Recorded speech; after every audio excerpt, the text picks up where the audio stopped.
on all these interviews. It's great to get an insight into the disciplines and the top people talking about them. And there is absolutely no doubt that this man here was at the top of his profession, 34 years in the saddle. The man, of course, is Mick Kinane, we already know that. And Mick, it took See the Stars retiring for you to retire, didn't it? Yeah, it was a fantastic way to finish a great career. To at the age of 50 to find a horse of that caliber, to go out on it, it was the stuff you couldn't dream of. I don't mind saying it actually happened. You can't write these things. It did happen, but tell us about, you know, I know that you're very much not just a man to turn up and sit on the horse on the racetrack. You like to get an intuition of them before, and at what point did you think to yourself, See the Stars? You know, at what point, how old was he? From when did you sit on him thinking he's pretty special? You see, in 2008, about early May, John Ox was very patient with his 2-year-olds, and I'd go in twice a week, Tuesdays and Fridays, and anyway, first week of May, or could have been in the last week of April, he said, I have a few 2-year-olds for you to ride this morning. I said, John, you're losing the run of yourself. I said, this is very early for your 2-year-olds. So anyway, he up comes this, he says, this is a brother to Galileo. And he says, sit up on him. I says, where did you find him? I said, no. He says, never mind. He says, get up and see what you think of it. So anyway, got up and went down, and lovely easy-going horse, great movement, and done a little half speed coming back, and I just popped off him. I said, this fella finds going quick so easy. I said, this fella could be very special. And that was the very first impression I got of him, and he never disappointed me 1 ounce after that. Well, 6 Group 1s he brought you along the way. Would you have any of those races that you could pick out as a highlight, or was it just his overall profile that was special? At the finish, to win the Arc in the manner he did was an unbelievable achievement for the horse. Everybody turned up at the Arc, the Japanese, the French, everybody turned up to see this horse win. Anything outside of a win was a failure, you know, so the pressure was on a huge occasion, and for him to get me and himself out of trouble in such a dramatic fashion, it just showed how fantastic a horse he was, and that was a special day because I knew it was my swan song and it was going to be his as well, so yeah, it was a great time. Because you said that when you retired, Mick, obviously you said you were 50, but you reckon mentally and physically you were still pretty sharp. I guess it was a case of saying, well, how on earth am I going to get a horse like this to ride again, so why am I going to try? Yeah, everything, you know, I had always promised myself from a very early age that I wanted to quit while I was doing it well and not wait until that I was doing it badly. And, you know, and I knew after such a high at that stage, I had worked really hard that year physically to stay very fit and to be able to do the horse justice. And I knew there was nothing there next year for me to keep my motivation going. So I felt it was a good time for me to walk away from a sport that was so good. Spanning the decades, you know, all through, you rode some incredibly good horses. You won some incredibly big races, and you probably look back now and see it from a very different point of view. But at the time, could you appreciate the horses you were riding and what you were doing? The likes of Mongeur and Galileo and Giant's Causeway, all of them. Yeah. You know, you're always looking to the next one because in sport you're on as good as your last performance.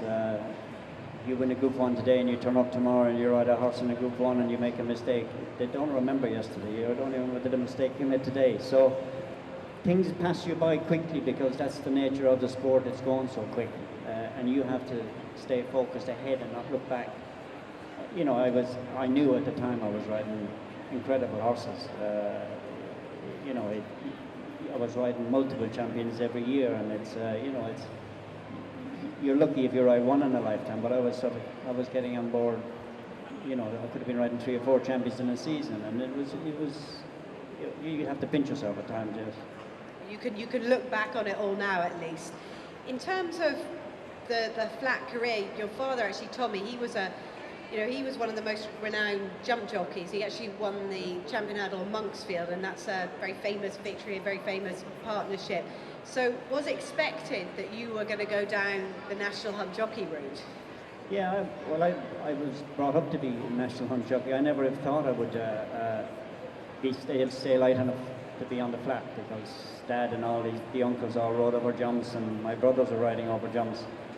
And I started off on the flat just so as I could get polished and, you know, and move on. And he was saying the likes of Frank Berry, Tommy Carvey had all started on the flat, and there was a new style coming in because it was having to become the more pleasant on the eye, and television was coming on board, so everybody was moving up a gear, and he said it'll be a great way to start, and then when you get heavy enough you can move on. And you know, I was lucky enough, I stayed light enough. I was heavy starting off, but got control of it, and I was fortunate enough to be successful. And if you get success early enough, then you can knuckle down and you say, well, I prefer to be getting a fall one every now and again than 1 in 10. So those National Hunt boys they are so brave, you know.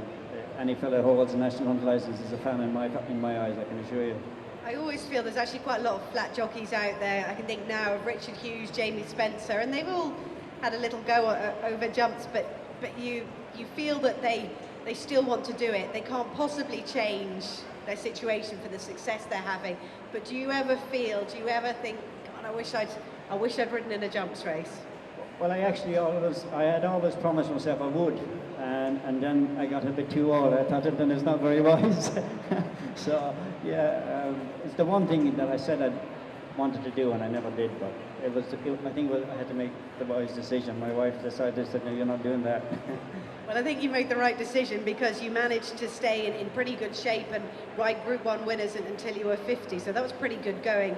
Mick, your success being a jockey, and I'm sure there are people out here who are aspiring to be that. It's obviously changed a lot, but you know, you have to have so many different attributes to be a good jockey. A lot of it is mental. I think one of the things that you were always given huge credit for was your intelligence in a race, and that was something that keeps coming back, and how people comment on how you won the races. But just tell us, you know, the important aspects to making up being a very good jockey.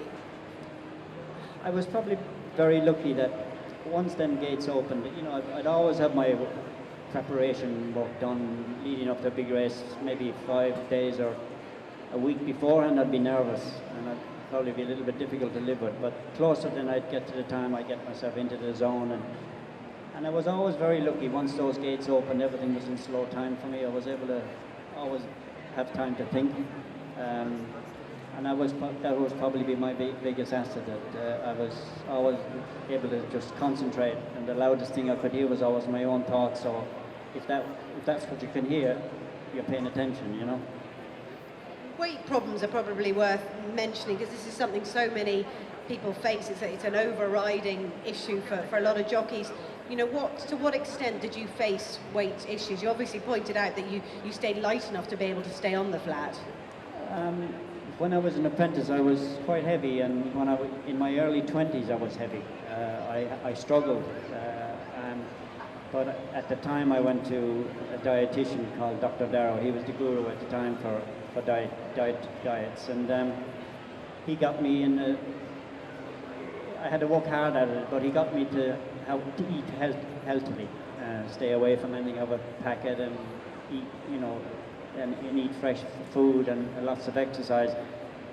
And I got my head around it. It wasn't easy, but once I got through that, then, and in my early mid-20s, then I was over it. I was okay, and then I was fortunate. Then through most of my life, I didn't have much of a problem.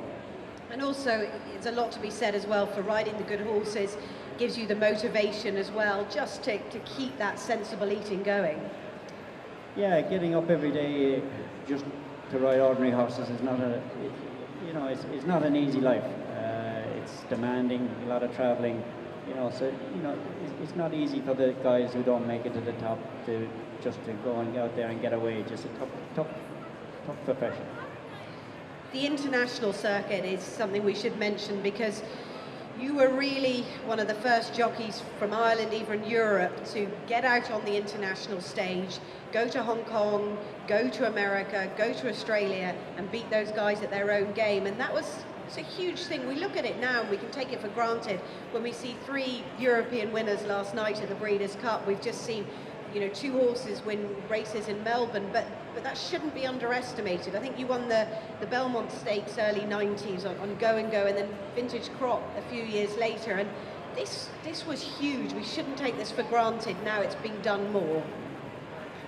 Yeah, when I was growing up as a young jockey, the Irish jockeys didn't really travel much. They weren't really given the opportunities. A lot of the time when the horses, Irish runners went to England, English jockeys rode them. And it was a trend that I wanted to try and change. And very early on I started, we had no Sunday racing of course at the time, and then through the winters we didn't work, and I went to India. I started there as a young fella. I had spent my first 9 winters in India. And then I got myself an agent in Italy and in Germany, and every Sunday I would grab a plane and go and try my trade. And it was through Italy that I probably got my big break, was on Carl House. So that's how it started. I was on a plane every Sunday. How, because Michael Jarvis's Carol House, just, you know, how did that association come about as such? Well, I started riding, of course I was riding for Dermot Weld, and I won the Italian Guineas, and I was doing a lot of gigs every Sunday over there, and Balzerini was the owner of Carl House. I rode a few for him, and then Wally Swinburne couldn't ride Carl House one day at the Irish Champion, and I got the leg up on him, and he won the Irish Champion, and then I went on and rode him in the Arc, and he won the Arc as well. So, you know, so I have a lot to be grateful for the Italian scene. You know, that really got me going. And then once I got launched onto it, you know, and I won the Guineas in England for Richard Hannon, and then go, and it all sort of snowballed, and then you become a household name, and people start, well, yeah, you start looking for a jockey, you get the name you get the job done, and that's what happened. So the longevity of things continuing to snowball, which is incredible, and obviously testament to your ability. Your travels, you know, have been far and wide. Would you have, apart from Ireland or the UK, would you have a favourite country to ride in, or a favourite race, or perhaps a story about a country or race where you've been sort of taken aback about sort of facilities? You know, we can go back 30 years here, we can go back 10 years. Like Japan is, their facilities are just amazing. I've been going there, started to go there probably 20 years ago, and you know, their facilities are just mind-blowing. And you see them on a Japan Cup day, they'd have 150,000 people, and when the starter would get up on the rostrum, and the whole crowd would just cheer. Mad about their racing now, aren't they? Absolutely go crazy for the G1s, they call it, and you'd be right in front of the stands, you know, and it's an incredible feeling that 150,000 people go mad when you just go load up into the gates and go, you know, and it's quite a special place, and of course Hong Kong it's amazing. It's the one place I couldn't walk down the street and not be noticed. I could walk down Middle Nace and not be recognised, but I wouldn't manage it in Hong Kong because it's such a big game. Happy Valley on a Wednesday night is one of the greatest racing spectacles you'll see anywhere. It's definitely a must for any race goer, and of course Sha Tin then on the weekend, if you get 70,000 people there for the cup and their derbies, it's a great country to visit. It's like a tower, Happy Valley. It's almost like a tower leaning over the racetrack, isn't it? Yes, it is. It's amazing. You could actually feel as if you could touch the race right down below you. You know, it's fantastic on the lights. Yeah, it's a must for anybody to see. Now, you've always, as we mentioned earlier, it's not just been the race riding. It's been the whole horse, the whole journey through that you've been interested in, and now to see these horses that you rode now become such successful sires. Galileo surely has to be the one, but you must, knowing your interest in bloodstock, and we'll move on to how actually it's something now you're involved in, but you must get a lot of pleasure now in seeing the success of these horses now as stallions. Yeah, because you feel you've been part of them. You know, you've helped mold them, or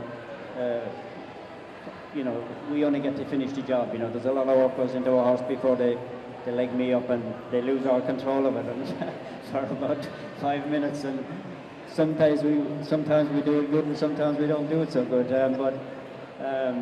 Yeah, it's always great to see a horse turn into be, first of all, to be a good racehorse, but for them to become a successful stallion, it's very hard for them to become a successful stallion. It's very difficult. But to see the likes of Monjou, unfortunately he died there last year, but Galileo is a phenomenal stallion. He's probably the best of all time so far, and of course he's the brother of Sea the Stars, and you know that whole family has been very influential in my career. You've already bred a Derby winner, because you bred Authorised, of course, who, whenever it was, a few years ago, he won it for Peter Chapel. 2007, wasn't it? Yeah, that's it. I think that's the most nervous I was ever in a race. Not for me, because I was actually rode in it. But Frankie Dettori hadn't won a Derby, and he hadn't got the monkey off his back, and he was riding the horse I bred, and I thought, if the stewards were actually watching me on the day, I was out the back. I was set up, and I never tried the yard the last two furlongs. I was watching Frankie, but I was nervous in the race before. But that was the day I was nervous. That's a very unusual situation, actually, but it's a good one because you've done that. Are you going to breed some more Derby winners? Well, that's the plan. Along with your hedge cutting, I asked you earlier what you were up to, and obviously there's plenty of hedge cutting, but when you're not doing that. Yeah, we were fortunate enough to have that mare. She's actually for sale now, and it's coming up soon. Paul Macon has his dispersal sale, and Goff's coming up this month.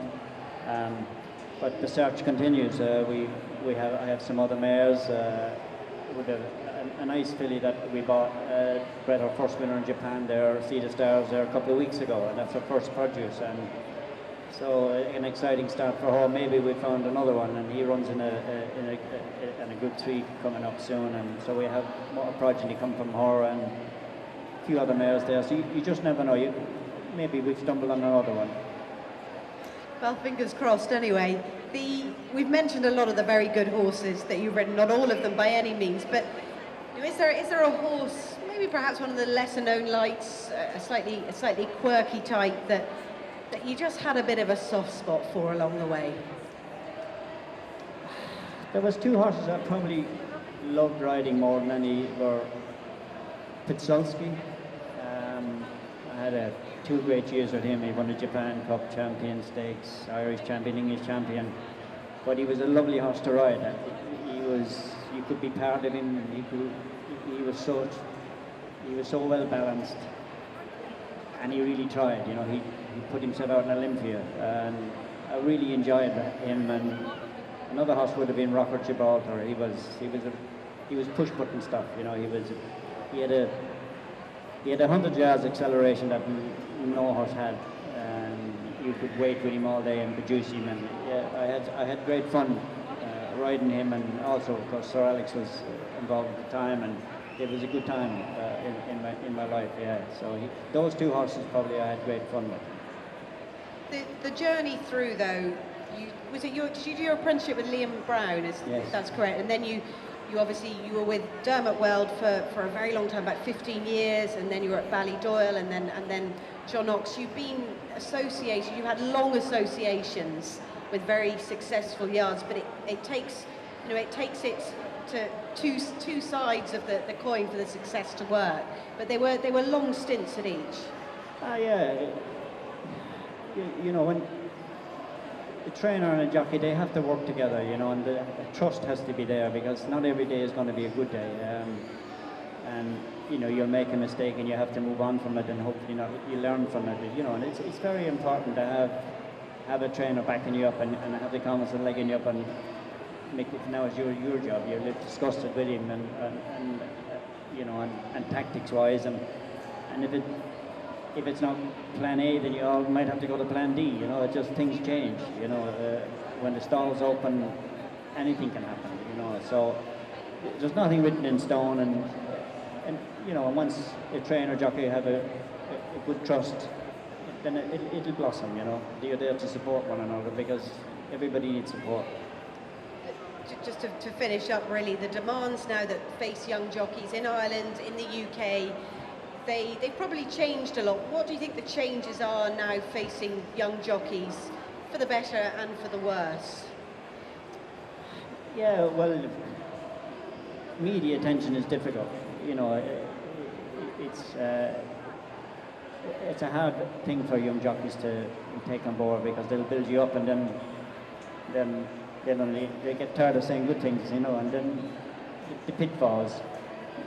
You know, it's very important that jockeys have support around them, of people that they can trust, because when you're not riding winners, the phone doesn't ring. I can assure you, you need a good friend base and a family base to be able to support you in the bad days.